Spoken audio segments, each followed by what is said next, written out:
The New York Knicks just played their most complete game of the season, dropping 140 points on the Milwaukee Bucks. This Knicks team had been struggling the past 10 or so games shooting the three ball, but in this one, they just went absolutely off, finishing collectively 43.9% from downtown, 18 for 41. Jalen Brunson led the way. He was 5 of 10 from 3, had 44 points, had over 20 in the first quarter alone, 16 of 26, and the most impressive thing is that he did it in only 29 minutes. I mean, Brunson hardly played in the second quarter. He actually got a shoulder injury, went to the locker room, and came back out and just immediately got back to work. Karl-Anthony Towns had 30 points and 18 rebounds, 4 assists, 10 of 16, 2 of 5 from 3. 36 minutes. Cat was phenomenal. And Brunson, 44 points. Damian Lillard in this one had, 22 points. Giannis had 24 points. I mean, Brunson went head to head with two of some of the all-time greats. Like that's pretty remarkable. I mean, Dame, he's definitely one of the best players, at least, of this generation. And then Josh Hart, I thought he had a great game. Had 11 rebounds, 11 points. Hart had me worried because the first quarter, man, he only had 1 rebound, but he ended up getting, of course, 10 the rest of the last three to keep that streak going. Shout out to Josh Hart. OG's been struggling. I mean, statistically, 11 points, 5 of 12 from the field. I mean, that's not a bad game, but OG needs to get it together, man, because when he's on, the Knicks are unstoppable. I mean, OG might be the most important player on this team because we've seen OG drop 48 in a game this season, of course. We've also seen him play some of the best defense. So if he can just consistently score 18 to 20 a night and be that maybe the most versatile defender, I mean, the Knicks definitely are going to win it all. So OG needs to get it going.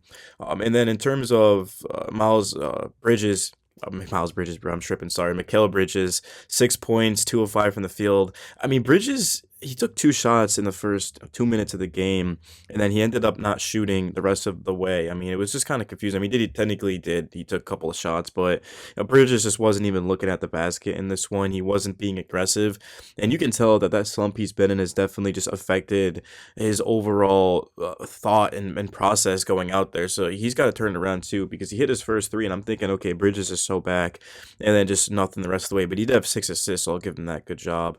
And then in terms of the bench, I thought the bench played one of their best games collectively this year. Cameron Payne led the way at 18 points, 4 of 7 from 3, 6 of 10 from the field. Cam Payne was just awesome, man. I mean, he's the type of guy, too, that he can really get this Knicks bench going that's been struggling. And we've got one of the worst benches in terms of scoring in the league. I know they don't play many minutes, so it's not entirely their fault. But there was a report that came out about our young rookies and how they're not expected to be able to do much this season. That's a little bit disappointing because I was looking forward to that, but it's just going to be the next man up. Now the veterans are going to have to get it done. Matt Ryan played 3 minutes in garbage time, hit 2 threes, which I thought was cool. Precious Achiuwa was amazing in this one at 4 points, 2 from the field. Had a couple of nice moves to the basket as well, 3 boards and assist. Did get into foul trouble. I'm pretty sure all 3 of those fouls were against Giannis, who was just having his way at times down in the paint. Ariel Hukporti played 5 minutes, but garbage time. Miles McBride, 20 minutes, 2 of 7 from the field, but 2 of 6 from 3. You'll take that, 6 points. Landry Shamet played 6 minutes, man. I don't know why. I felt like Shamet played a little bit more than that, but he only played 6 minutes. So the bench, I mean, I thought it was good. I mean, but it's just because Cam Payne had that absolute outburst, and the Knicks are going to need more of that. But now 26 and 14 on the season, 140 points, holding a team to 106. Giannis was pretty much kept in check. I mean, 24 and 13 is an amazing game, but it's nothing crazy, right? You could live with that going up against Giannis. Dame, 8 of 17. He also had, how many turnovers did Dame had? A ton. I feel like Dame had a lot of turnovers. It doesn't show right now. Actually, yeah, I can find that. Dame had, let's see, you guys. Dame had 6 turnovers. Yeah, I mean, he could not take care of the ball, but the Knicks were just flying around defensively. This was a great game. This is a game that makes me feel as good as I did going into that first OKC game where I was thinking, oh my God, the Knicks are winning it all. And then they got cold, and now it seems that they're back. And I did say that, hey, look, this is either fatigue or it's just a slump or maybe both, but it clearly looks like, nah, it was just a slump, which is great. Great news. But the Knicks are going to have to continue it, and they're going to be tested tomorrow because it's a back-to-back. That's why it's good it was a blowout, so the starters didn't have to play the entire game.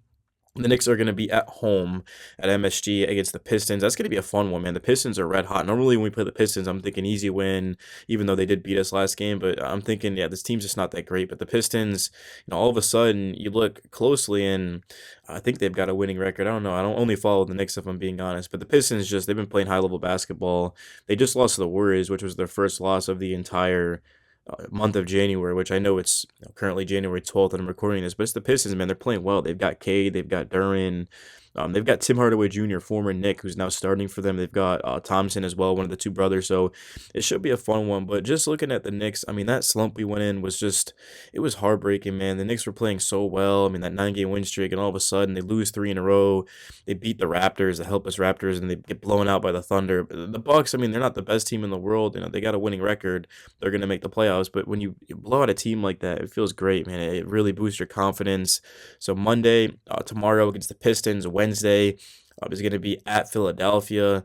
Friday is versus Minnesota. So Dante DiVincenzo and Julius Randle are gonna once again play us. Going into MSG, that's gonna be a fun one. Randle's really been struggling. I don't know if you guys have been following him, but man, he had a costly turnover. Dante's been hot too. I think Dante had like 26 points and he had a double-double last night. I miss Dante. I wish we could get him back, but it's just not possible with the new rules. I'm in Atlanta on Monday. So, yeah, we're going to have only 3 games next week, which is pretty good. A chance to get some rest. The back-to-back kind of hurts, but I don't see why the Knicks would lose, man. They know that, hey, look, we got to win this one. We can't be affording to drop any more games. The standings are so tight.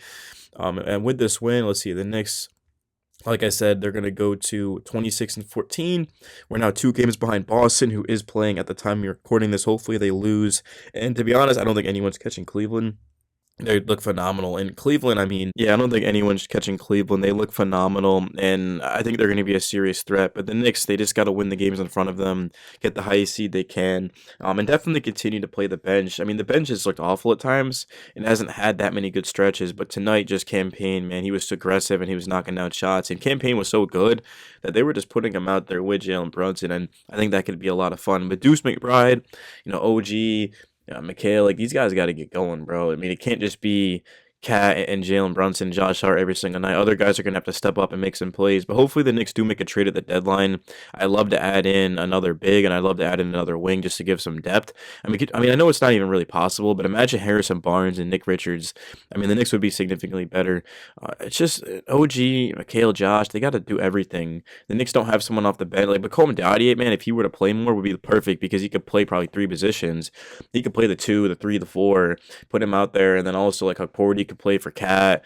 Jericho Sims is out of the rotation. Looks like the Knicks are shopping him, and there's been a lot of reports about that. But yeah, really outside of that, man, just happy with the win. It was a great game. This felt like Knicks basketball for the first time in like a week. This felt like Knicks basketball. I mean, the Raptors game, I don't even count that. There's a helpless 8-win Raptors team at the time, but this is a Bucks team, man, that's legit got 2 all NBA type of players, and the Knicks just took care of them. Our stars beat their stars, and yeah, I'm out, guys. Have a great rest of your Sunday. Knicks Daily, man. Smash the like button, subscribe, and I'll see you guys tomorrow, man. Peace.